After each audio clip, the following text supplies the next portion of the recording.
What is up, everybody? I am not Blake, clearly, but I am here with Ron. What's happening? And I am Ferris. Unfortunately, Blake is Otherwise occupied. Otherwise occupied with some work matters up there in the great state of Connecticut. But on tonight's episode of The Brutiful Game, we'll talk another Man City derby win as they get a 3-1 win over my 7 shares of Man United. As they just continue to put pressure on the top of the table, Liverpool. Speaking of Liverpool, though, we will discuss their narrow win over Nottingham Forest as they stay atop of the table, albeit with a little controversy of those 3 points that they got. And then we'll finally, of course, close out the rest of the Premier League action from match week 27. Already at 27 match weeks. So fast. It can't end fast enough. Right? In the Premier League with our 2-minute drill. Then, ladies and gentlemen, boys and girls, children of all ages, backed by popular demand, will blow the halftime whistle as the pyrotechnic Pied Piper of the Peroni and the flaming football fanatic of the flank steak, Ron, graces our ears once more with all the news that's fit to drink in this edition of Ron's Beer News. That's a good one. Hey, thank you. It's quite good. And the alliteration was right. Quite on. And I'm happy because I don't like I got to say it for a change. Yeah. Like I usually do like having to write those and Blake really not knowing what they are until like he says them. Right. He doesn't proofread any of it. Right. But that one, I don't know, felt good to say with all of the alliteration and stuff. So well done. Yeah, thank you. And then we'll close out the pod with some more soccer talk with the La Liga's Roundup. Yeah. The La Liga's Roundup. Oh, no. I'm not being your monkey right now. Well, you're not going to do it? Rude. So he is back with popular demand, apparently.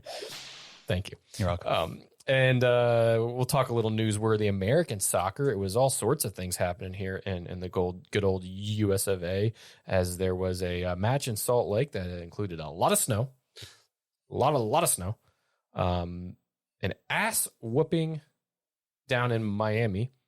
There's really no other way to say that. Yep. And then our U.S. women advancing to the semifinals, which kicks off here in about, an hour and 15 as we are recording here on Wednesday the 6th. So 10:15 Eastern time. But they advance in the CONCACAF W Gold Cup. Alex Morgan not taking any BS. No, love it. Loved every minute of that match. So we'll talk a little bit about that. And then I'll give you a quick update on how the top 4 places are shaping up in the rest of the major European leagues. Nice. But first, as we always do, I believe we got a little beer. We might even have 2 on the pod. Maybe even 3. Living on the edge. Yes, we are. I bought a whole seat, but I only need the edge. So we're cleaning out the old beer fridge here so we can get in some new good stuff for the pod for everybody. And there's 3 beers from Flying Monkeys that have been in there since Christmas, so not too bad. Yeah. No. We brought them back. They are from my favorite Canadian brewing company, Flying Monkeys Craft Brewery. And the first one that we are going to try is called Yummo. I love it. Crazy can. What a great so much name. fun. It's a citrus punch IPA. ABV is 6.4 with 24 IBUs. Malts are the two-row pale malt, wheat malt. The hops are Idaho 7 and Citra. They dry hopped it with, get this, Superdelic, Freestyle, Rakau, and Mosaic. Ooh, that's the dry hop. That's that word sentence that you just said with all those hops sounds like how the can looks. Just right? Tons of color and smash and variations of these color fruits, and that's that right there. Special additions to this beer are Cara orange puree, apricot puree, papaya puree, and fresh pineapple juice.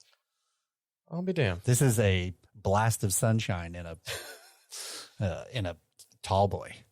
Are we going to get any like vitamin C from this, potassium? I mean, with all these fruits added. This is the cure for scurvy. Yeah, right? Right? The old Canadian scurvy. Yeah, and the can art is exactly what you would expect from Flying Monkeys. Really bright, really colorful, whimsical, if you will. Great word. And I can't wait to give this puppy a whirl. Let's crack it. Let's do it. So we're going to be splitting this here, there, Flying Monkeys beer. So that's why we might introduce a few more, as we can't have half a beer on the pod. What kind of nonsense is that? And besides, it's kind of a taste test of all those 3 beers. So yeah. It'd be rude if we don't have. I think they're all in the IPA family, if I'm not mistaken. Yeah. I mean, it's Flying Monkeys, so chances are it's IPA. Very high chance. I mean, they have their fair share of porters and stouts, but if they do anything, it's IPAs. And darn good ones at that. Yeah. Here's a little more for you. Oh, God bless you. There you go. Perfect. Oh, look at that.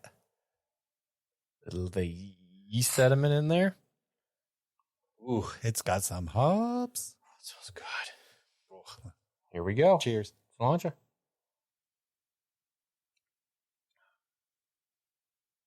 Wow. That keeps on giving.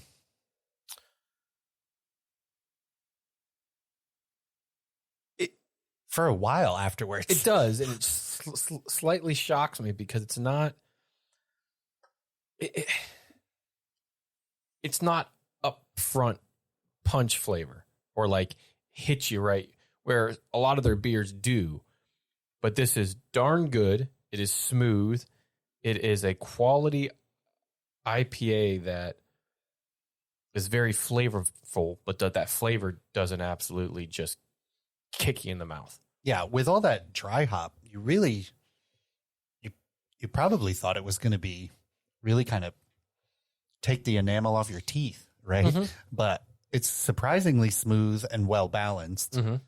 Very smooth. But with a large hop flavor that kind of changes as it goes over your palate, and then the finish changes. Mm-hmm. It's quite tasty. Well done. It's almost what you get up front, and I mean, maybe it's opposite for you, but it's all of that fruit puree they used with the hops kind of on the back end with all the variations of hops. Yeah. Because you don't catch that IPA part until the end. Right. You do on the nose, like you do get the smell of all of that. Yeah, the smell. Yeah. But the taste is not the same. Well done. Flying Monkeys, man. They're always good.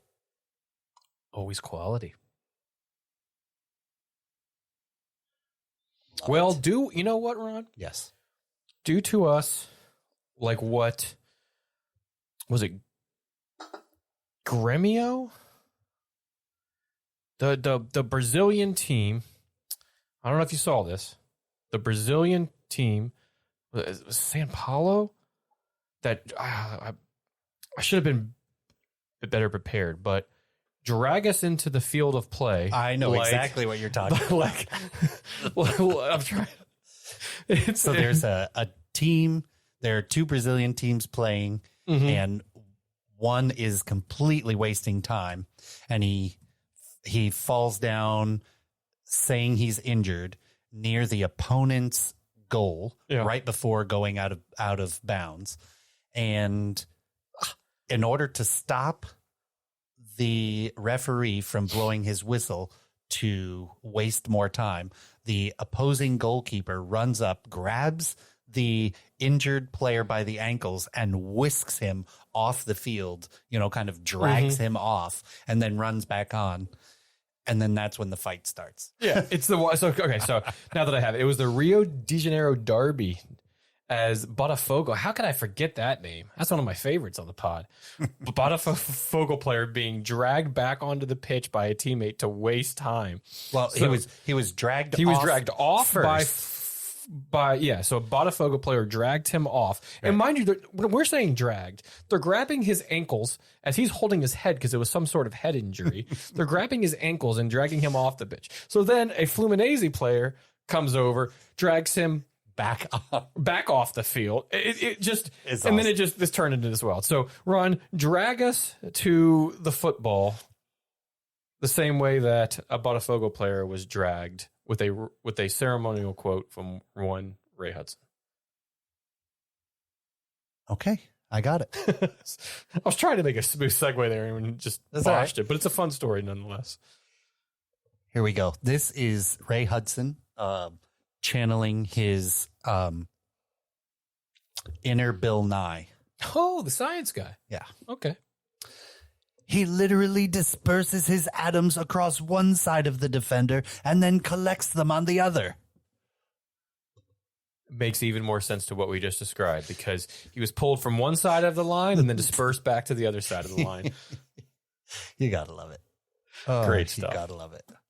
So, Phil Foden shines again as his brace for Man City proved to be too much, as they once again get all 3 points in the derby over their in-town rivals Manchester United. What are you pointing at? Time? What? What? This? That's for the 2-minute drill. Oh, okay. Sorry. This is the pod count. Oh, I guess as it's always been. I got distracted. I was trying to really avoid the conversation of talking about this game. Well, you don't. It's too bad. You Damn get to. it. And I wrote the content too. Unbelievable. I must say, it does start off as planned in a way Manchester United would like, as an early counterattack leads to a very good Marcus Rashford strike in the 8th minute for the early lead and a exuberant celebration. You could see how much he wanted to score that. United then hung on for another 50 minutes or so, but as a equally brilliant strike from Phil Foden hits the back of the net in the 56th minute. Most figured City would go on to win the derby, and they did. City have a way of just grinding these types of games out, as Foden adds another and Erling Haaland adds another to seal the match and the deal for City, as they are 3-1 winners in the Manchester derby. Manchester is blue. So the question is, has Phil Foden been the best player for City this season so far? And also not even the best for City, the best for the league so far. You think? He might not even be the best on his own team, but he's scored like 18 goals so far this season in all comps. Two brilliant strikes here. He's featured in a lot of their games as the prominent player. He scored against, was it Bournemouth a week or so ago? Yeah. And the 1-0. So he's been fantastic. And, you look at the stats and it's completely one-sided, which is what you would think. The 3-1 is probably what most of would have thought, or 3-0 or 4-0, something like that. And it wasn't.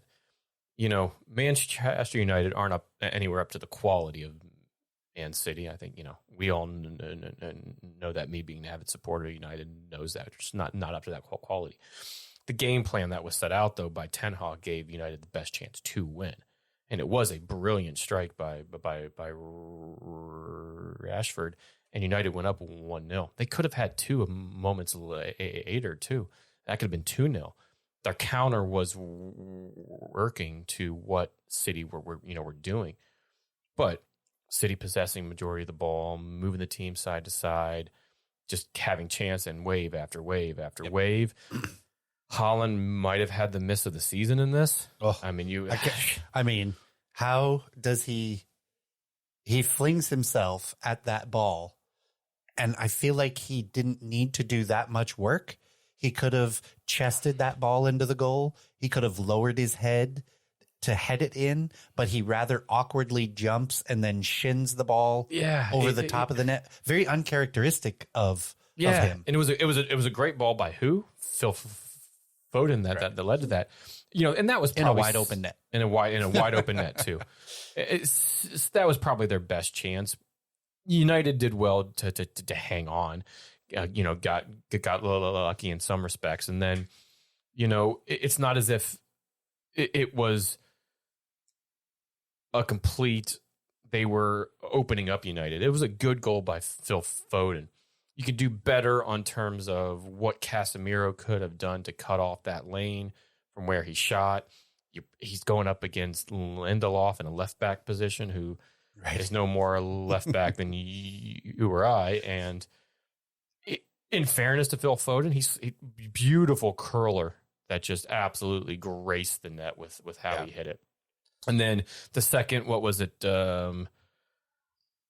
in the 80th, so kind of the ceiling deal that actually got them the 3 points and the win, was a lovely just team goal that Foden then slotted.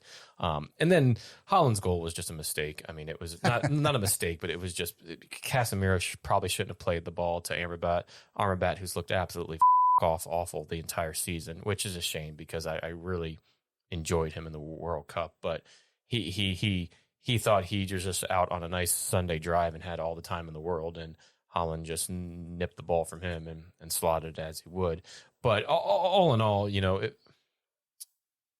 the game ended what most people thought it was going to end. Yeah. It's just City are that clinical in this time of the year right now. They're really good at grinding down a team with that possession. And one of the things that I've kind of continued to find interesting is that one touch bounce passing that City does. They do so much of that, and it's obvious that they do it to loosen up a formation and draw people out to make space behind them. And it's so effectively done. Match in, match out all season. It's just incredible to watch them do it because it constantly pulls people out of position and leaves wide open spaces in behind the midfield, in behind the defense, where you can then get these great long ball passes and chips over the top. And it's just incredible how they manage to grind a team to pull them out of formation. It's ridiculous. And they do stuff to, what Pep does to continually kind of innovate the team. John Stones is a proper number 6 now. It's like he's not so much of a center back. He's a number 6. Yeah. On what he's done with him and how he's played, and how that kind of frees Rodri up in a way that will advance the ball a little bit more, right? And not quite play that number 10 role, but play that box to box almost. And but there's games where Rodri doesn't have to do that, and he'll play that in number 6 role. So there's those type of things that are just. City do so well, On the other side of things for Man United, I think Phil said in our chat would have liked to seen both sides at equal footing when it comes to injuries. Right. Yes. Would that have changed the result of the game? Probably not. Maybe not. But could a couple more counters have resulted in a couple more goals, and this could have been a 5-4? Who knows? Right. With how it was set up. But United you just saw the gap here. You saw the gap in where City is in first, where United are in 6th, 7th, wherever that they're at now. Second, right? City's in second. Sorry, yes. But champs and we're working their way up there and staying up there all season. It's just a different type of feel. There was, we can talk about a possible right before the Foden first goal, possible foul on Rashford that would have resulted in a pen. Ten Hag was quite upset, and I get that. In fairness to him, after the game, he kind of said what a majority of folks sitting at home said. It was kind of soft. It wasn't worthy of a pen call there, and also it seemed like Rashford had been looking for those as. I don't know, maybe 2 minutes earlier, something similar occurred. And it just seemed like Rashford was looking for the easy pens, as early as he could get them. Yeah. And Ten Hag did also say, and we've heard a lot of managers and stuff say this, that, at the rate that these guys move, it doesn't take a whole lot of contact for them to go down just because of how fast they're going. But in this instance, I don't think it was a pen. I think Considering all the contact was above the shoulders. Yeah. Right? Yeah, no. So, there was no reason for him to lose his footing off of that. Right. And I think there was more of a pen shot, actually, with the I say more. I didn't say, it should have been a pen. But when Ederson came out to clear the ball off of Garnacho's foot, yes, he got ball first, but he got a hell of a lot of player, and he made sure that Garnacho knew he was there. Again, I'm okay with it not being called. Yeah, the goalies get away with that a little more. Yes, right. If he'd have missed the ball, that'd have been a penalty all day long. And as long as you're the league staying consistent in that. I mean, but he got ball, but then cleared out Garnacho quite good. But all in all, I think it City win. They move at the time. 1 point, right? They moved, yep, because I think they played on Sunday, and Liverpool play late on Saturday. So they moved back to that 1 point behind Liverpool, who are both on 27 points. And Arsenal's one below City, right? Yep. Good times. The conclusion of the Manchester Derby for this season. Craziness. Can't believe it's already done. The next match, Liverpool 1, Nottingham Forest 0. I mean, we kind of figured Nottingham Forest was going to have 0. But Darwin Núñez saves the day for Liverpool in the 90-plus 9th minute, as his late-headed goal snatches all 3 points for Klopp's men on the road. But it did not come without a bit of controversy. The Nottingham owner coming on the pitch and all that at the end of the match. What do you think, Ferris? Thoughts on the controversy? I think it is a little... because, the goal came basically because Nottingham couldn't clear the box, right? So nothing necessarily wrong with the goal and not in that controversial way. But there was this foul stuff and a drop ball that occurred earlier where Liverpool didn't play it back to Nottingham. Yeah, they were supposed to. And it's kind of the unwritten rule of the law, and it's kind of funny as I'm watching the highlights right now. Not from NBC, but from the Liverpool YouTube site. So of course they're not going to show any of that. Yeah, of course, controversy. But I think it's a little bit of Liverpool. You should have played that back, and maybe it didn't lead to the attack, which led to the corner. Corner then led to the ball being played in, bouncing around a bit, and Nottingham just not putting a foot through the ball and just clearing it. Right. Gets turned over, ball pings in the box. So was it directly caused of that? No, but it's being kicked back.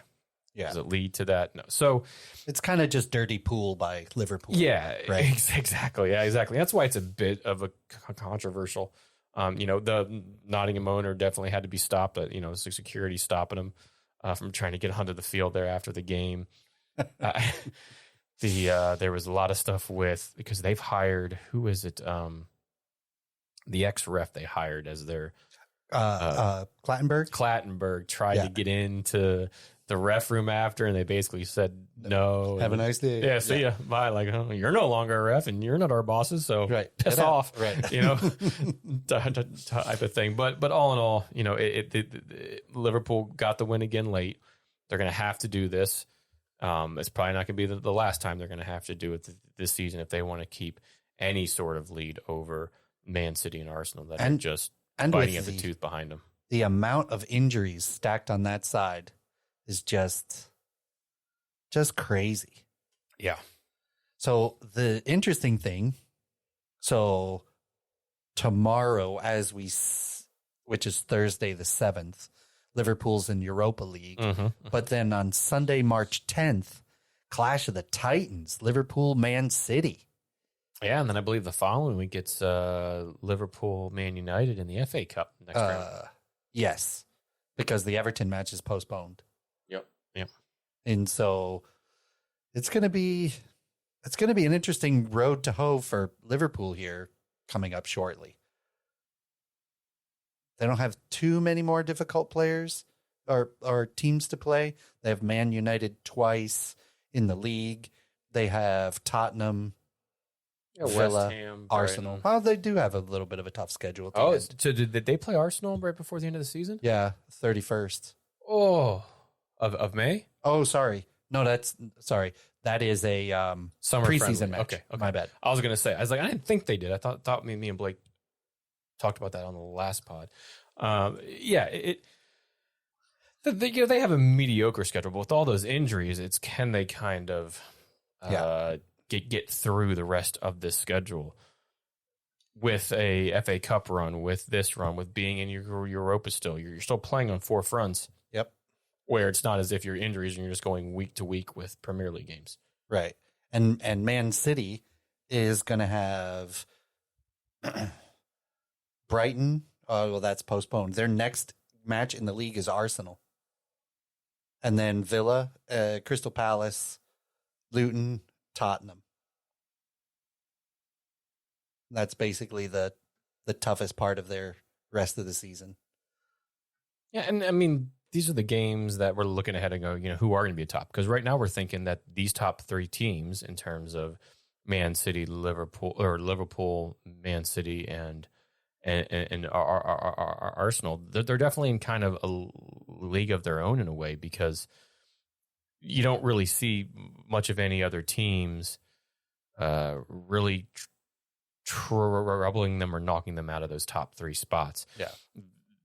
Villa, and as good as they've been, is 6 points behind Arsenal in third. So we're looking ahead at the table, going, do these 3 teams play each other anymore? Because those are going to be 6 pointers for all intents and purpose to gain traction. They're all as we said earlier, they're all within a point of each other.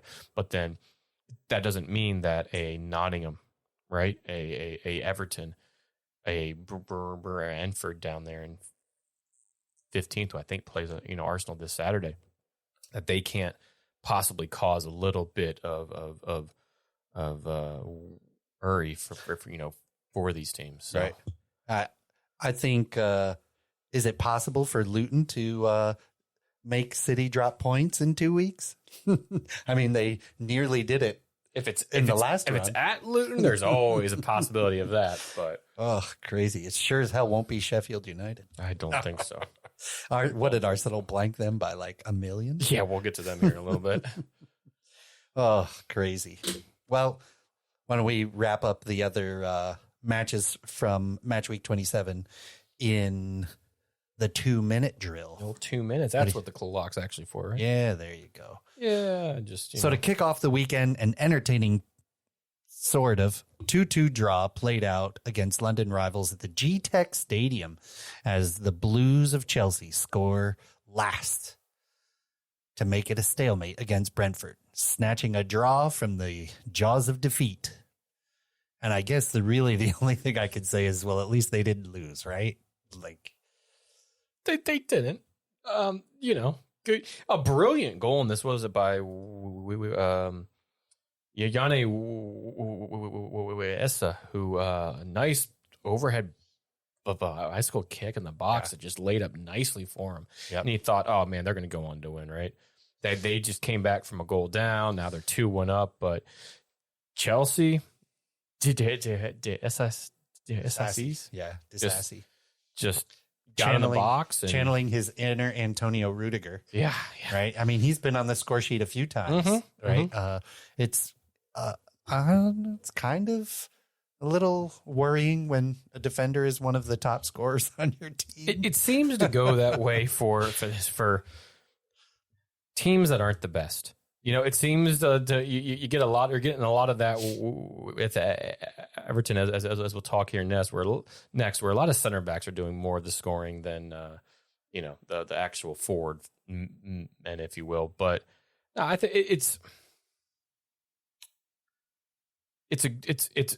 a good draw for Chelsea and a bad draw for Brentford as you take the league in the second half. You need the points because you're down there in the mix to where you could go down. Now there's definitely 3 worse teams than them that will probably go down, but still you want to try to get as far away from that group as you can, because right now they're only 2 games off of being in a relegation spot. Getting dropped. Mm-hmm. And you know what's puzzling to me is that the rumors, and that they are just rumors at the moment, but the rumors still flying about trading Gallagher and Gusto away. And they are arguably 2 of the top 3 Chelsea players of the season. I don't get it. I don't understand it. I don't either. I think Malo Gusto is becoming one of the best crossers of the ball in the league. I mean, he's not there yet, but that pinpoint cross to Jackson was stupid good. Everton can't hold on as West Ham score 3 unanswered, with 2 of those coming in extra time as they edge past the Toffees 3-1 on the day. In all honesty, must we really say more about this match? Because they're not really, either team aren't really moving strongly in one way or the other in the table. If you're Everton, you score in the 56, you give up 3 unanswered. You may be able to get out of this with a draw, but then you give 2 up in extra time there. And West Ham get another win here. I don't really know what more to say about it. Not much.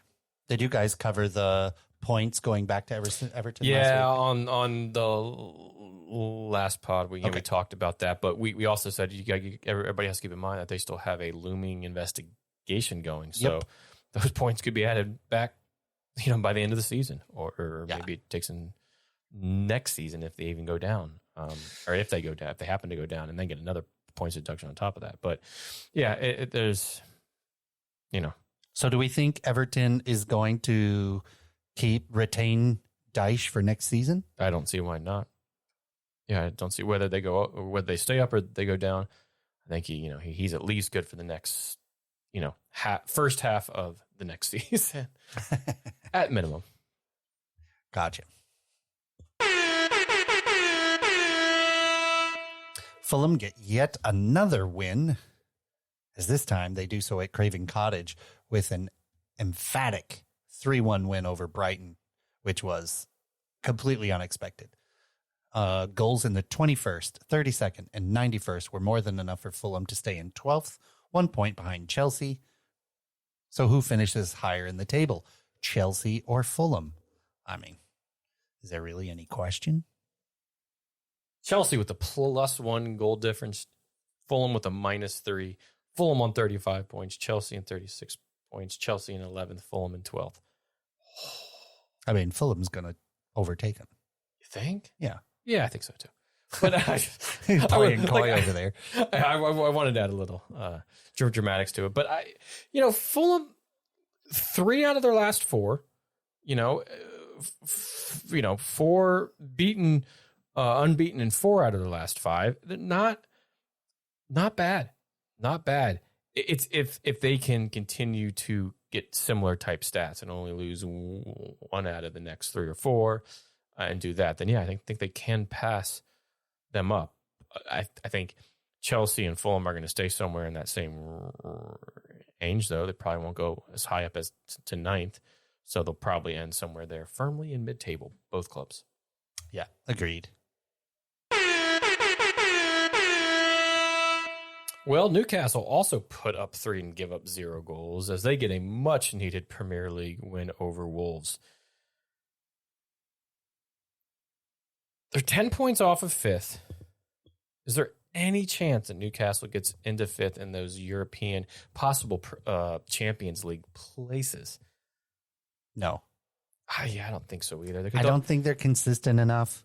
I think Tottenham is doing everything they can to retain that 5th spot. And I don't think that they can get the roughly 10 points or more that they're going to need to creep into that. Yeah, and it's not just the 10 points. They also have to hop Newcastle. Or I'm sorry.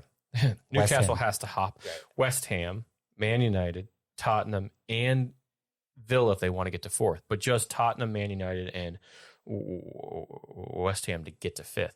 And it's one thing getting 10 points, but then you're going to rely on West Ham, United, and Tottenham not gaining 10 points in any of those games, right, or not gaining, 8 or 6 or something like that. So I don't think so. I think injuries plagued them pretty well this season as well, without that depth that a City have. Those injuries just hurt them a little bit especially when they got into their Champions League run. They came out of the backside of that, went into the holiday time period, and just couldn't scrabble together wins. Yeah. I mean, not much left to say to that. Is it time for the next beer? Might as well. Let's take a little pause in the old 2 minutes. So the next beer in our tasting factory, that's what it feels like here. We have one that I'm slightly afraid of. It's either that or the breakfast IPA. No, which one? We're going for it. Okay, all right. We're going for it. Okay. Again, from Flying Monkeys, as we said, this one is a marshmallow IPA called Squishy. Good sound effects. Thank you. This one is also 6.4% alcohol by volume on the 24 IBUs. It's got a pale malt, which is two-row, and oat malt, which you don't normally see. Oh. Idaho 7 and Sabro hops. The dry hop is the Idaho 7 and a Mosaic. Special additions: vanilla beans, lactose, natural marshmallow extract, and Sabro dry hopped as an addition. This is going to be interesting. It's definitely an interesting can. And on the can, it says, squish them together, and hops can do anything, like puffed up little joy blobs. Soft hops oozing creamy delight and tropical daydreams swell with pillows of lactose and vanilla bean for a curiously incessant, mallow, gentle magic. Okay. That's going to be an interesting one. You want to crack that one open? Sure thing. While you're doing that, we'll get back to the old 2-minute drill. And then we'll review it right after this 2-minute drill. Yeah? Sounds good. So Tottenham mount a comeback. Don't call it a comeback, as they score 3 unanswered to fend off London rivals Crystal Palace 3-1 at the Tottenham Hotspur Stadium. So can they catch Villa in 4th, which is 5 points? Sure. You think? Why not? Ange ball, baby. Yeah, I mean, I guess Timo it's possible. Werner got on the score sheet. Anything's possible. That's true. That's true. That guy can't find the back of the net. What was it that was it? Tony sent in the chat that was from like the Men in Blazers, that he's a Ferrari, Ferrari without a steering wheel. Yeah. Okay. I mean, it's totally true, right? I mean, there's not much else to say to that. I don't think so either. So, shall we try this beer? I'm gonna hit the potty time with Squishy. Ooh, cheers. Cilantro. Ooh, smell those marshmallows right up front, eh? Whoa. That's different. That is crazy different. You know what? If this was a blind taste test and I gave you a vanilla porter. Sure. I can see that. It would be hard to tell the difference. It would. I think the way you would tell is the hop content in the finish. Yep. The bitterness in the finish is what I got. Other than that, yeah, this is a vanilla porter. How nuts. Show. It's quite good. It's got a very strong vanilla flavor to it. Very strong. Yeah. That lingers quite a bit. But it's tasty. The mouthfeel is slightly slippery. Slightly slippery. It is. It is. Good head retention. You know. It's tasty. It is. When you think of how crazy their cans are, this embodies this beer right here, just for how wild in flavor and a marshmallow IPA. I've never even heard of a thing. To pull a phrase from the great, incredibly great Steve Martin. Go ahead. It's a wild and crazy beer. Anyone? Sorry. Wild and Crazy Guys, Saturday Night Live? Yeah, no. No? Okay. That one flew over my head. Moving on. Back to Wild and Crazy Guys. Villa. Ollie Watkins bags himself a brace, and Lucas Digne gets a late winner as they go into Kenilworth Road to beat Luton Town 3-2 on the day. Was not easy for them. No. The goals came late here. I want to say Digne scored in like the 89th minute. Yeah, 89th minute of play. And that was after Villa were up 2 in the first half by Ole. And then a Chong and Morris goal.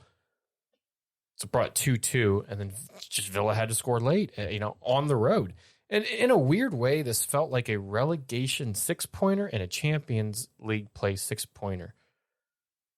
In that weird way on either side of the table, right? This felt like this was a big win for Villa to keep them up there in that 4th spot and kind of get a little bit away from Tottenham as they won earlier on the day and keep that kind of 5-point lead. In a weird way, Luton, who's right there on the cusp, 20 points, not knowing what Nottingham's going to do, or knowing what Nottingham did, and they lost points to maybe get themselves within a point of Nottingham. How big this kind of match was, and it played out that way as they were going back and forth. Yeah, it's funny how good teams go to Luton and they're put to the test. Mm-hmm. It's not easy to go over to Kenilworth and you expect that a team like Luton, who's at the bottom of the league, is going to roll over. But they are a hard-fought team at home. Sure. And they give City a run for the money. Oh, yeah. Right? And while we haven't been there yet, hopefully someday, I can only compare it to my experience, in England last year. Seeing a game in Palace, right? Seeing a game in Selhurst Park. Much different than seeing a game in the Emirates, right? You get this big, gigantic, you just feel like there's tons of room. The pitch is huge. The fans are just, they're there. There are a lot of fans, but they're not right on top of the field. Selhurst Park, I wanted to take a piss. I could have given Fred a hug as he's warming up on the sidelines. Like, they're that close, right? Yeah. And here it's, and Kenilworth Road, it's, they're basically sitting in the goal to watch the game. Right. Like, so I can only imagine from a player's point of view and a player's standpoint going to all of these matches in different fields, but your environment around you is not the same. The field may be similar, right? Yeah. Because they all have to be within a certain, spec, but then just it has to be wild, right? For Villa, who have a nice big stadium in their own right. Yeah. And when you see it on TV, just think about just watch TV and watch a game at the Emirates next time. See how open it is. See how big the field seems. Right. And then watch a game at Kenilworth Road. Yeah. On TV. You're not there. You can get a little bit of a feel. So I can imagine how the players feel. And that's a big advantage to Luton Town. And they've leaned into that so well this year. Agreed.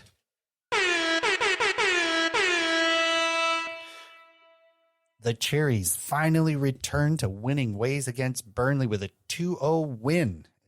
Cherries getting their first win in the league since last year on Boxing Day. Ugh. So, are they going down? No, because they just played a team that's a lot worse than them. But I thought that was a wild stat. Yeah. They haven't won since... We're in this game was played in March, so we're 2 months in, and they haven't won a game. Yeah, they won in the FA Cup and that sort of thing, but they haven't won in the Premier League since Boxing Day. And they were on a bit of a surge, right? With the Dominic Solanke always seeming to get goals, and they've had a couple of good results against. I think it was a 2-2 a few weeks back against Newcastle, but just wild that they didn't get the win and. They only secured that win in the 88th late. Yeah. But I don't think Bournemouth are going down 157,000%. I'll do a bet beer on it right now that Burnley goes down. Ooh, Burnley going down. Oh, You would be. I don't know. I would not advise you of that bet. If you think Burnley are staying up and want to do that bet, I'll take that any day. No, I'll take it 2 times over. I'll do a. the next nearest is Luton, and they're 7 points difference. Yeah. Then Nottingham Forest is 11 points out. Yeah. There's no way Burnley or Sheffield are staying up. No. Bournemouth, on the other hand, right there behind Fulham and Chelsea. Yeah. On 31 points. Squeaking up the table slowly. Yeah. So you imagine that they're going to stay up. Yeah. Agreed. And last but not least, and to absolutely no one's surprise, speaking of a bad team, Arsenal. No, I'm kidding. Arsenal smoke showed Sheffield United while also putting 6 past the Blades. So not only did they shut out Sheffield United, but they once again scored an obnoxious amount of goals in 6. As this Monday night match keeps Arsenal firmly in the title race and hands Sheffield United what is now a minus 50 goal difference. I think I'm a special one. I hit the wrong one. I don't think Sheffield United think that they're the special one. I was going to say this one. You serious, Clark? Yes. No, minus 50 goal difference. Yep. Chevy, tell me, come on. Or not Chevy. Who was the guy that played that guy? The U Series Clark or Clark? The U Series Clark guy. I don't know the guy's name. Ronald Quaid or Dennis Quaid. Something Quaid. Something like Anyways, a Quaid brother. Right. Minus 50 goal difference. Yeah, that's nuts. Wild. Yeah. Wild. But yeah, I mean, there's, again, not much more to say here with this, right? It's also not a Premier League record yet. No. What is the Premier League The record? Premier League record is negative, get this, negative 69 points. It's a good number, dude. Okay. In the 07-08. Was it Derby County? Yes. Yeah, of course it was Derby. Yeah. Derby County only had 11 points, negative 69 goal differential. The 07-08 season, they scored 20 goals in the season, which I think Erling Haaland scored that last week. Yeah, exactly.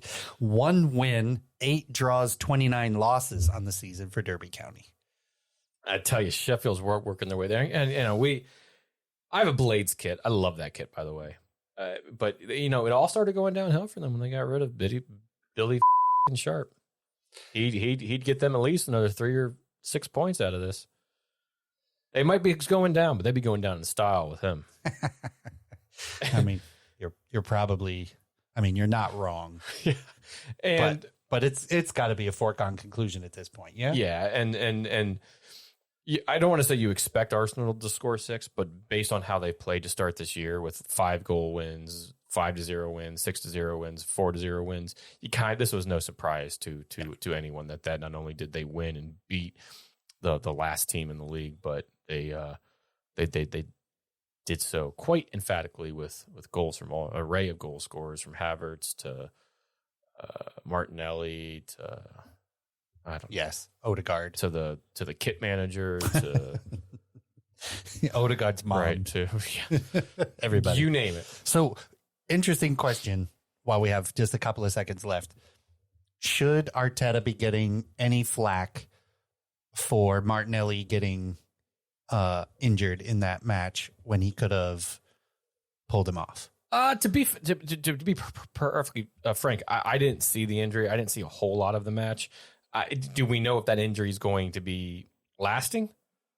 I don't at the moment. Let's see. I don't know if they have it on the injury report here. But he was subbing so many other players off to keep them fit and healthy with a, sizable win that they are going on. Yeah, he leaves Martinelli in, who gets his shin and ankle raked. Yeah, and he kept Martinelli in until... Find that real quick. He kept Martinelli in. He subbed him off in the 64th minute, and the score was already 6-0. Right. So, yeah, there's a lot of articles as they happen to a Champions League match. I don't think this week. I think it's next week. But both him and Saka went. I mean, Saka seems to go off every week of something, but then plays the following week. Right. You know, his whatever. superpower is that he heals well over the week. Yeah. But doesn't seem to be like it's anything too bad. Just said that Saka was kind of feeling sick and wasn't feeling right, so decided to take him off in that game. So nothing really big there. A little issue with Martinelli. He got a cut on his foot, so we have to see. So it doesn't seem like it's all that bad. But I do think that Arteta has to be aware that these players that are that fast, that agile with that much talent, the longer you keep them into the absolute drubbings like this, the other team's not going to like that, and they will take any shots they get. Well, you know what that means. So Ron's beer news. We're at halftime. What you got for us this week, Ron? I have an update. Oh, do you? On a previous story. Okay, all right. Which I think you'll enjoy. Let's go. We did a pod while I was in China. And as part of that beer news, sure, I gave a very impassioned speech.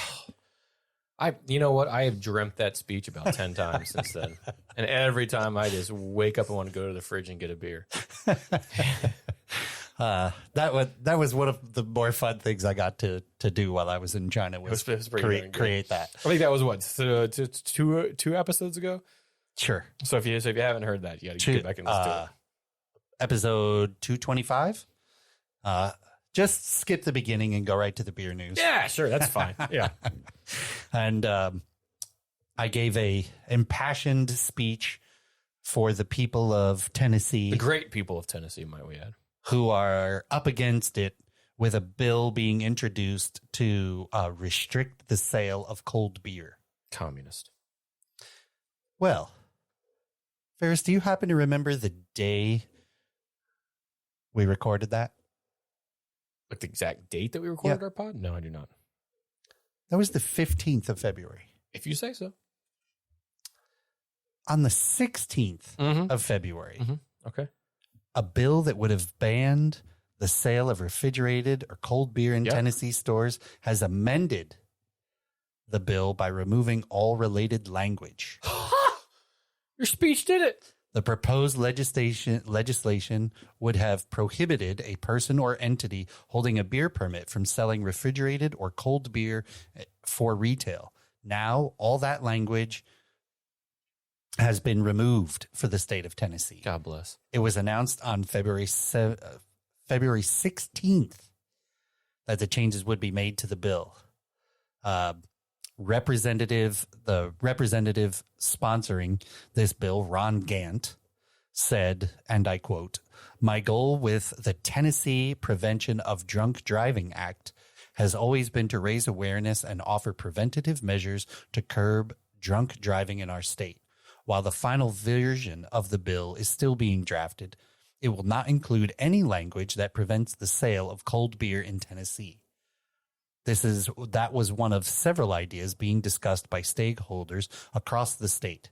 However, I do not want to infringe on law-abiding citizens or be unfair to businesses. I believe we can find a proactive, common-sense way that keeps our roadways safe and prevent drunk driving fatalities in Tennessee." Folks, I think it was my speech. You know what this means. Because Ron did it in China. Our pod wasn't even published yet, which means they listened in, said even they thought this was bogus, let the U.S. government know, which let the great state of Tennessee know, and bingo bango. It all started with your speech. Give yourself a round of applause on that there. Well done. Well done. Cheerio, chap. Cheerio. Yeah. That is fantastic news. It's definitely my speech, right? But listen, still be safe. Still be mindful. Don't get behind the wheel with a 12-pack in your hand as you're down in a beer down the highway. That's dumb. That's stupid. Don't do that. Right. Take the beer. Put it in your boot. Drive to your cabin, to your house. Wherever your final destination is going to be. Yep. Pound back that entire 12-pack. Who the hell cares, man? But do it safely. Yeah. Don't get on the road. No. No driving drunk. Don't be an idiot. And also, if you weren't able to listen to it, cruise on back to the Beautiful Game episode 225 and listen to that speech. As you may or may not be aware, I'm quite proud of it. And it was quite good. It was like a beer version of Mel Gibson. Well, just the speech. Just the speech. Just the speech. Not his craziness. No, yes. Yeah. We are back from halftime. So we should do a little La Liga's roundup. And before we get to the end, we'll have to do our last beer. Yeah, well, before I tell you what, we'll go over the matches in the good old US of A and in the United States of America as we finish this Marshmallow IPA, which almost seems like it's a beer out of the good old US of A, but it's not. It's from Canada. Mm-hmm. But you know what one match did have? A lot of what Canada has, snow. Snow. A lot of snow. Yep. In a blizzard game where Real Salt Lake took on LAFC. The game took place in Salt Lake, not LA. Listen, weather's been wild there in LA. It hasn't been that bad, though. Let's not go down that route. But yeah, just a wild match. The game was almost called off because there was like a storm that kind of rolled in with lightning around. It was in this delay. Thunder snow. Thunder snow. What is that? Incredible. What does that even mean? It's when a colder air mass, like a sub-zero air mass, reaches another air mass, which is already below freezing. Okay. Right? So does it make a loud sound? Yes. Okay. So thunder is created by a colder air mass colliding with a warmer air mass. That's all thunder is, right? Okay. It's the friction between those two air masses. Okay. In this case, both of those were freezing. They were below 32 degrees Fahrenheit. Okay. One was close to 32 degrees Fahrenheit. The other one was below zero. Oh. And they collided. So it's a 30-ish degree temperature difference. Jeez. And so you have precipitation in the air, right? Thunder. When you have a thunderstorm, you have a lot of rain and lightning. Yep. So in this instance, they had a lot of snow because you have those two different air masses and the precipitation, and it's accompanied with thunder, which is wild. I was at a ski resort. That is wild. The last time I personally saw thunder snow. Is it a loud sound? Yeah. I mean, it's kind of muffled a little bit. Mm-hmm. It's not like your summer thunderstorms, which are really intense with that like very clear, crisp crack of thunder. It's not quite that crisp because all the snow in the air really helps block up the sound.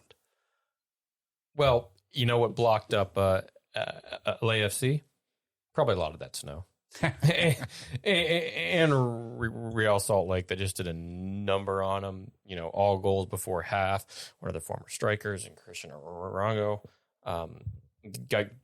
got in there as well. It just you look at LAFC. They got a recent goal. Didn't have the best game, but this was kind of a weird one. Real Salt Lake are a good team. I don't know if they play on a field in Real Salt Lake when it's 67 degrees and clear, if the result's going to be quite as emphatic as this, right? Right. And Stevie Turundolo, the manager for LAFC, had some very choice words for the league, which will probably get him a fine, basically saying it was, this is BS. We shouldn't have played this game. It's a farce. It's the worst decision ever made in soccer history. Along those lines, right? He just was not even happy. though there were games played in snow before, there were games played in, well below freezing, right? I mean, look, play the game. Yeah. This is not an excuse for, this is not a total excuse for why your team got blanked. Right. Right. Just move on. It's not. They too had to play in the same conditions, right? It's not like they got to play in sunny weather. Right. And then what was weird, though, is if I'm not mistaken, the game didn't start off this way, right? it wasn't until about like the game started off. This is what's wild. First minute of the game, first 2 minutes of the game, first 3 minutes of the game, fine. By minute 5, it looked like it had snowed for days there. Right. Like it wild. And they had these like heaters under the field and all of this, but orange ball had to be brought out, and it just absolutely, if you get a chance, go on YouTube and see the scenes, and it's a blizzard there, and it's coming down, just snowing. The fans, become sparse and sparse as the game goes on. It is a wild thing to watch, but yeah, let's hope for more of this. More snow. Yeah, games. Yeah, good times. These are fun. I like it. Not for Stevie Trundle, though. He'll get over it. Completely opposite, though, down in sunny Miami, Florida. The retirement home whooped the out of Orlando City. Our Orlando City. Suarez with the brace, Messi with the brace. Who? Yeah, Choppers? Listen, by the thought of the socials, you would have thought they won the damn cup with how they won this game. Listen, it's game 3. They whipped the crap out of Orlando City, rightfully so. No refs decisions here, no controversy, no nothing. It was a good old fashioned butt whipping, and Orlando City just seemed to like roll over, get starstruck, forget how to play for 2 hours. I don't know, but it was not good. Yeah, it was not. They good. didn't even look like the team from the previous week. From the Right, previous like- week, from the season before, or any team that looked like they even knew how to play the game. Like it was rough. It was St. rough. Mary's. And you can't do that against, albeit, yes, we joke that Suarez is in mid-30s and M's away from every game he's played so far, and Messi's up there and towards the end of his fabulous career, but wrong team to do it against, when albeit are they a great team as all 11 parts on the field? Probably not. No. Probably not the best 11 from head to toe in the league, but their defense is a good offense. Yeah, that's it. But they have quality players that can strike that ball in that box and can score goals if other team's not playing very good, and that's exactly what happened in this one.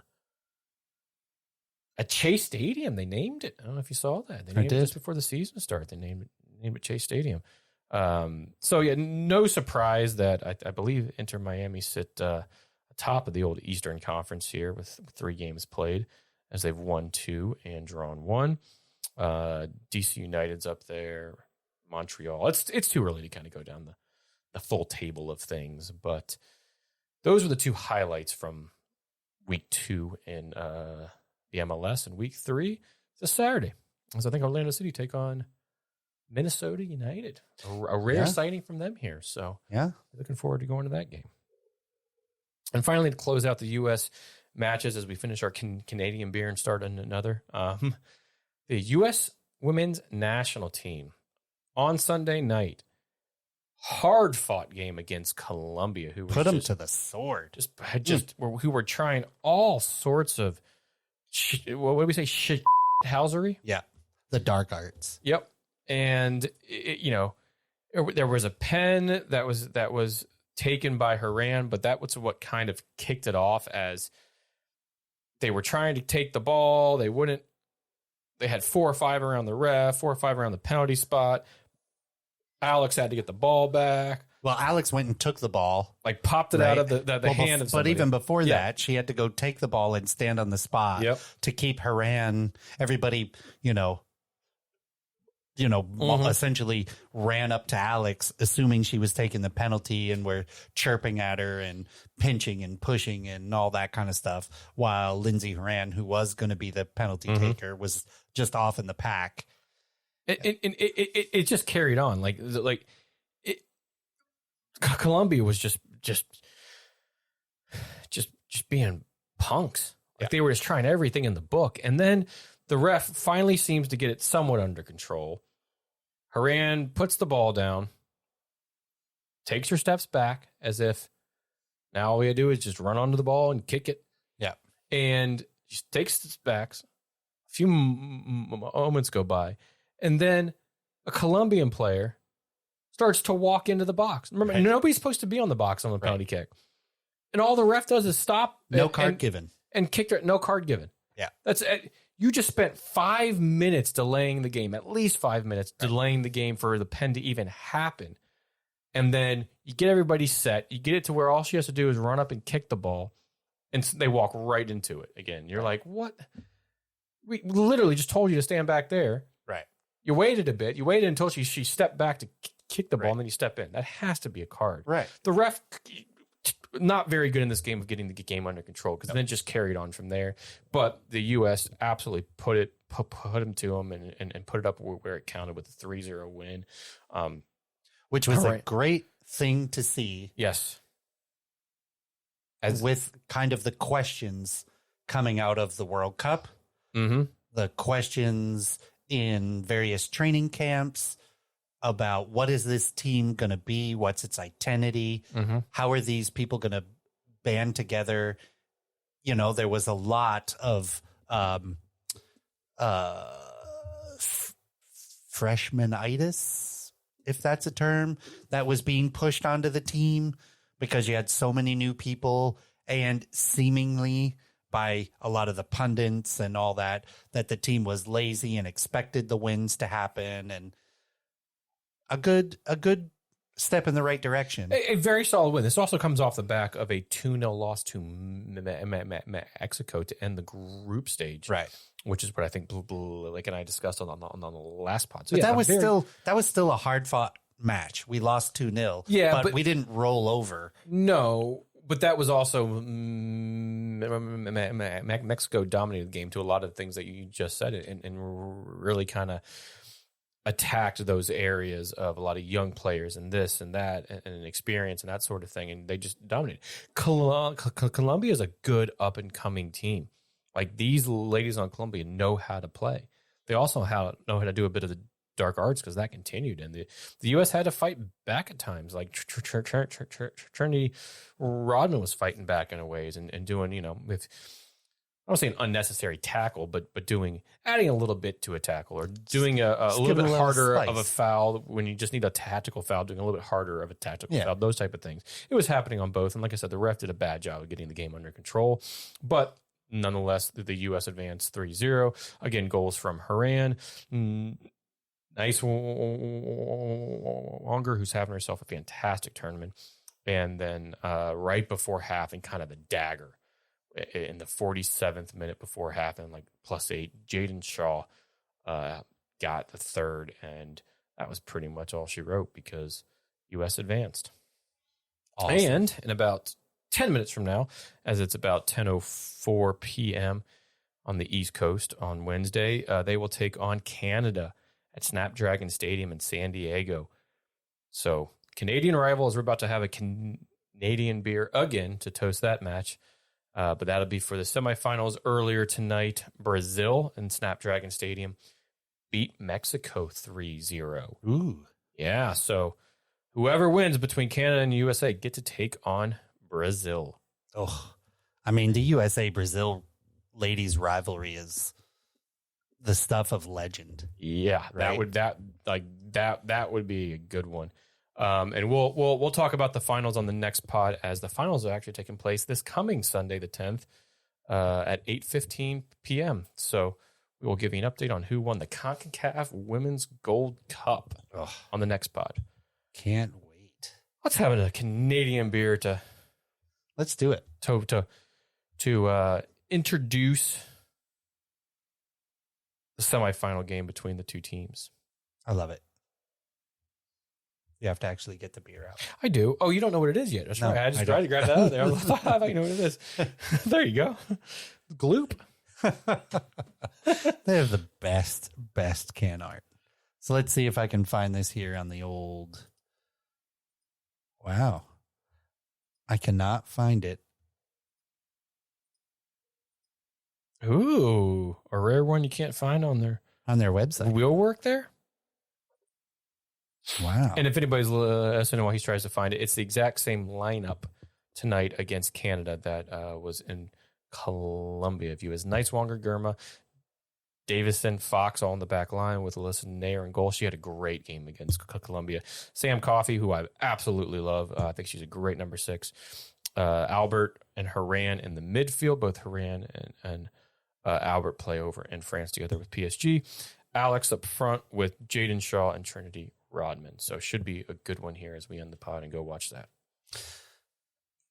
This beer is pretty hilarious. It's a breakfast IPA, if there is such a thing. Clearly, Again, there we is. go from a marshmallow IPA to a breakfast. And it drew inspiration from the old Scooby-Doo cartoons. No kidding. Yeah. Zoinks! Looks like the gang has a breakfast IPA mystery. Bright and full of tropical flavors, floating on a silky vanilla and oat bed, the hops will lead your fruit-seeking nose to solve the case, especially exclusively in the IPA box set. ABV 6.1, 27 on the IBUs, 2-row pale malt, crystal wheat, oat malt.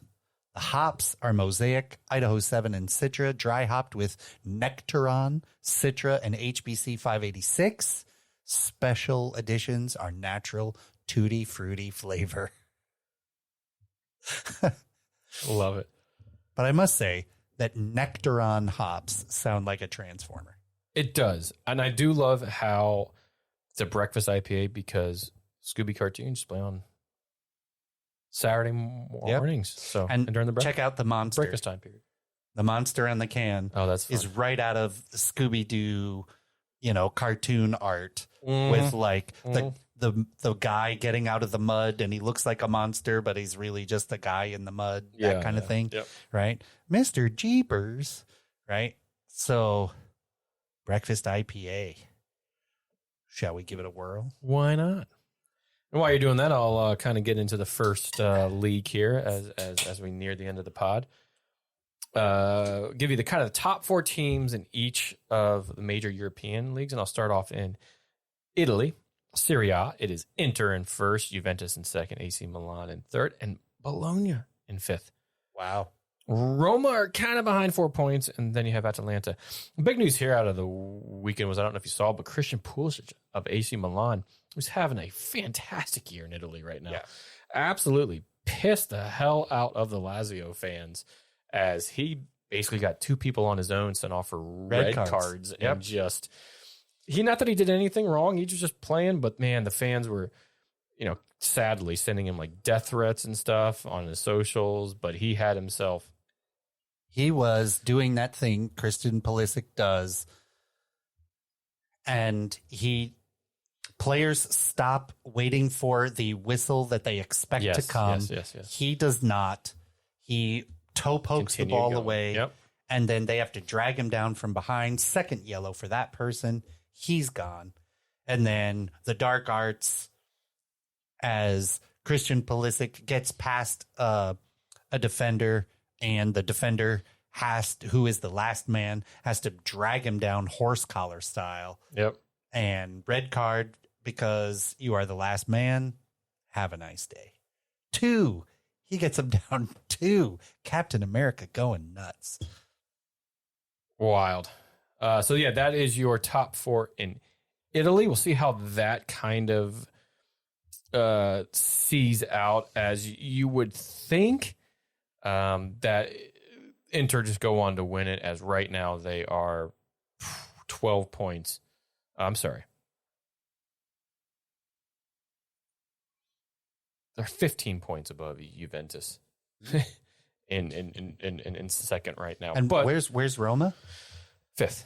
So they're only 4 points behind that top 4 spot. But yeah, Are they happy they sacked Jose? Daniel De Rossi has won 3 in a row. Yeah, I think I think they're okay with it. But Ryan, let's try this breakfast beer before getting into the Bundesliga. Let's do it. Oh, this smells so good.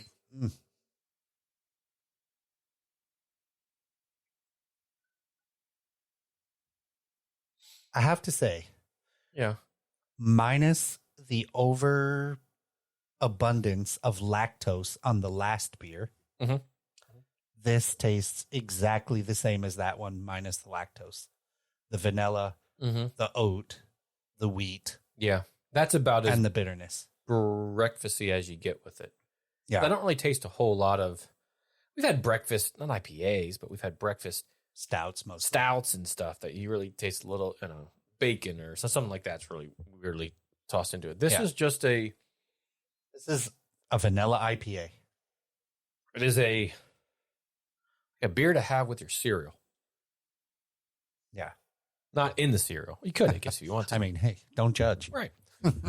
All right. Moving over to Germany in the Bundesliga. Bayern Leverkusen are, of course, still first. 10 I points. Love it. 10 points and unbeaten still in the league. The 61-16 goal difference, a plus 45 goal difference. Unbelievable. Love it.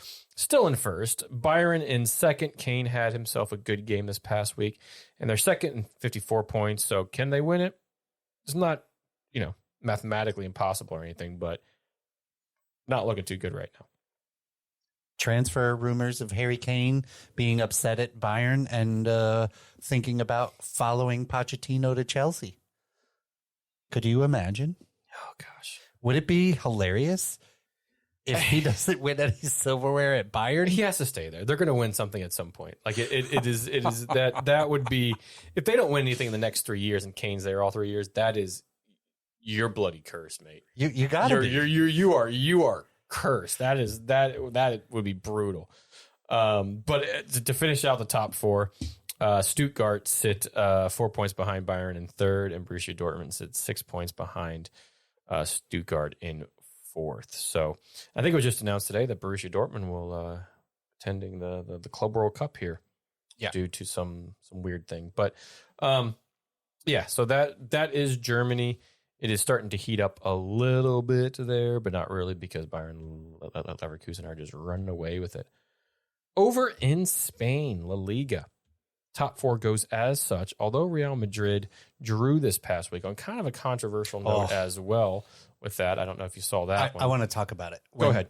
But go ahead. Okay, so they're first in the table on 66 points. Girona still up there on 59 points. Barcelona on 58 points. Both of them lost and drew as well, so nobody gained points on Madrid because of their draw. And then in fourth place, you have Atletico Madrid, who did win this week and moved 3 points closer to Barcelona. So, real fast, I know that we are in the interest of time and we're trying to end the pod, but in the Real Madrid match, there is, 7 minutes of stoppage time that goes up on the board. When there probably should have been 9. No, there shouldn't. And from what I understand, there shouldn't have been. It was supposed to be 7. And then in that 7, there was stoppages. Yes. Right. Yeah. So in that stoppage, but according to all the reports, that ref allowed for that extra minute and a half, 2 minutes, because the game went later than the 97. Okay. So in that respect, the ref is clear. But let's go back. So stoppage time, 7 minutes goes up. There is some injury. There is some penalty talk. There's VAR. There's a whole bunch of stuff that goes on that should be about another 2.5 minutes of stoppage time. At the end of that additional stoppage time, Real Madrid is on the attack. They have a run up the right side just before the cross is kicked to put it into the box. The whistle blows. The ref blows the whistle for the first of the 3 tweets. The ball is in the air for the second and third tweet, which not many people heard. And then Jude Bellingham nets it off of a header after the whistle has gone. Wild. Controversy there is that everyone on the Real Madrid side says the ball should have counted. The goal should have counted because there's an unwritten rule that if the team is on the attack, then the ref usually doesn't usually waits to see what happens on the attack. 9 times out of 10, it goes out of bounds. The play doesn't develop. Right. You can go and then. But it's a courtesy. It is not required. No, that's BS. That's Why is poor it from the- BS? That's BS from the ref. Why? Because you could have called it before the attack started. You could have called it, to what you're saying, a minute before that, and you could have dealt with that kind of small bit of controversy. But at least Madrid's not netting the game winner. But you don't call it.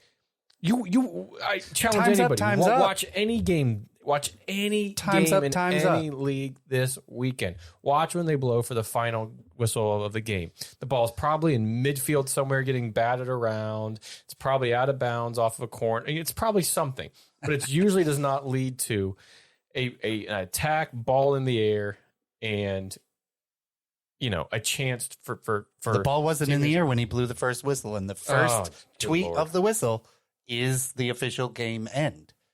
It's like Jude Bellingham saw the yellow light change, went through the yellow light, and both tires were on the other end before the light turned red, is how I'm seeing it. So therefore, the traffic camera's not going to get you. That's how I saw it. Well, it's interesting because the rule is that the ref allotted for the proper amount of stoppage, blew the whistle when the time expired, and they do not have to wait to see the result of an attack. This has happened a handful of times where teams get butthurt because they think they should have had a corner or they should have been able to finish the build-up or whatever. But in the rules as written, the ref is not required to wait for the build-up of the attack. Right? Think about this on the flip side of it. If you were the team that was drawing with them and the ref let them go because they were on the attack and where does it end? How long? Okay, How long do you let the buildup of Real Madrid's play go before there's a result? Do you have to wait till the ball goes out? Or the attack, or the ball changes hands? No, Could that be any other time until the ball's getting played so you in don't the have an box? answer. That's what you mean. You don't have an answer. Well before he advances over the halfway line. But they They played for 25 seconds inside the half. So when should he have blown the whistle? 23 seconds earlier, in my opinion. Bunch of load of bollocks. Good job, referees. So I didn't initially have this league in my kind of top 4 roundup just because it's kind of, I don't know, it's kind of I don't want to say forgotten league, but League One, Paris Saint-Germain's first, of course. Some team named Brest is up there. Wow. I guess I say Brest. Yeah. Monaco's in third, Lille's in fourth. More importantly, though, are Uber Eats. Yes. It's going to probably, League One's going to be represented by a new sponsor. Take a while. Guess it's in the food family. DoorDash. No, not a delivery service. Think fast food. Fast food. Oh, I would give anything to see that become the Taco Bell League. No, that would be brilliant, but even better than that. Better than that. McDonald's? Royale and cheese, baby. McDonald's just presented League One in France with a 60 million euro title sponsor deal. So it's no longer going to be the It's the Golden Arches League. Yes, it's the Golden Arches League. Could you imagine that Ronald McDonald is going? Yes. The clown is going to be on. He gives away the championship. So no wonder Kylian Mbappe is going to leave in the season. That's brilliant. But Kylian Mbappe could have been sponsored by McDonald's. He could have eaten all the Big Macs, and went from being the best player in the world to the worst player in the league by eating all the Big Macs. Oh, God, because he was 900 pounds. Or the Royale and cheeses. But yeah, so McDonald's has tabled an offer to become the new title sponsor of France's soccer's top flight League One. Yes. Professional Football League currently has titled sponsorship deal with Uber Eats that was last extended in November of 2021 until the end of the 2023-24 season, which sees the food delivery platform pay around $17 million or $18.5 million a year. Ferris, if they don't have the Hamburglar come onto a field and steal a soccer ball right before kickoff, they are screwing up. I'm just saying. 100%. So this is brilliant. It is believed that the fast food giant McDonald's is believed to have made an offer of $60 million, which comes about to about $65.2 million US over 3 years, a significant $3 million increase a year to the league's current pack. It's working to tie up the new deal. It could go into place as early as before the end of the season, but if not, next season we'll have a lot more coverage. Oh, God, this is brilliant. As the the Mickey su- D's as the soccer s- league. As the Super Size Me League Yes. becomes a thing over in France. God almighty. Unbelievable. McFlurries for everyone after the game. Absolutely. Good Oreo McFlurry. Oh, I might even get that on the way home. It sounds delightful. All right. That's so good. I know, right? So when I found that news out today, I was like, oh, I got to add him in. Like, I don't really care about who the top four is. We all know that PSG is going to win, but had to throw it in there. All right. Real quick. UEFA Champions League knockout rounds, round of 16 is taking place, getting themselves down to the corner. And there are 4 teams that have advanced through that so far. PSG has gone through with a 4-1 aggregate over Real Sociedad. Bayern Munich erased that 1-0 win by Lazio in the first leg as they score 3, so a 3-1 aggregate for Bayern as they advance. Real Madrid advanced today with a 2-1 aggregate over RB Leipzig, and Man City advanced on a 3-1 aggregate over FC Copenhagen. So, excuse me. That breakfast IPA is starting to repeat itself a little bit here. So you have 4 teams going next week. We get games from Inter and Atletico, PSV and Dortmund. Porto, see if Arsenal can erase that 1-0 lead by Porto, and Barcelona and Napoli, who are 1-1. So by this time, maybe next week, we'll give you an update. We might, our pod might be a little bit earlier next week, but keep an eye on the Champions League as that's starting to get hot and heavy, and they're going to move down to the quarterfinals next. Heck yes. And that is not your sponsored The League is a Roundup by McDonald's, but it is The League is a Roundup. Yeah. Well, I think that brings us pretty much to the end here. Gonna knock this out in the hour and a half mark. Take that, Blake. Ooh. Got him. The beers of the pod were numerous by Flying Monkeys. The first one we had was Yummo. It was a citrus punch IPA, and boy, quite tasty. Tasty. The second one we had, also Flying Monkeys Marshmallow IPA, really heavy on the lactose and the vanilla, still pretty Tasty. good. And then the final one was Gloop, the breakfast IPA, which was basically the same as the marshmallow minus the lactose. Yeah. All great, though. Good, All quite easy good beers. drinking IPAs. Quite good beers. You've got a Zlatan quote for us? Tell me when to stop. And stop. The striker has been overlooked for the top individual honors and is quoted as saying, "I'm number 1. I really feel that way. If you think you are second, it's the end. The fact that I have never won the Ballon d'Or or FIFA World Player doesn't mean that I cannot be number 1." Well, I mean, he's kind of got a point. Yeah, no. Right? Like, it's a competition. I mean, Fair it's point. It's a popularity contest. Yeah, anyway, exactly. Right? Like, It's who, oh, you're the best looking in the class. You're going to be the home run, homecoming queen or king or any Right. of that type of thing. So, yeah, no, I get what he's saying. A more grounded quote from Zlatan, if we will. You got a dad joke for us? So I am going to, but I'm just gonna come right out with it. I'm not gonna try and disguise it in some clever. God bless you. Because I'm working into my dad joke skin, right? Fair enough, Being a fair. new Yeah, dad. sure. He turns 7 months tomorrow. Good Lord, has it been that long? When does that happen? Wow, Jesus. Because we're in Orlando, Okay. we'll go with a Disney one. Okay, there we And go. it's I soccer like it. related. I love it. Go ahead. Why is Cinderella so bad at soccer? It's something about her not getting to a ball. I don't know. Because she keeps running away from the ball. Womp, womp, womp, womp. You gotta love it. That's pretty good. Visit us on the social medias. Right, we're doing a bunch of traveling, so make sure that you check out our Untapped. I posted a whole bunch of beers from my trip in China and my trip to Billings, Montana. Yeah, and I just posted ones from Jacksonville. I not the faraway Jacksonville, Florida. I mean, it sounds so extravagant. The great traveling Ferris. That's a great job, yeah.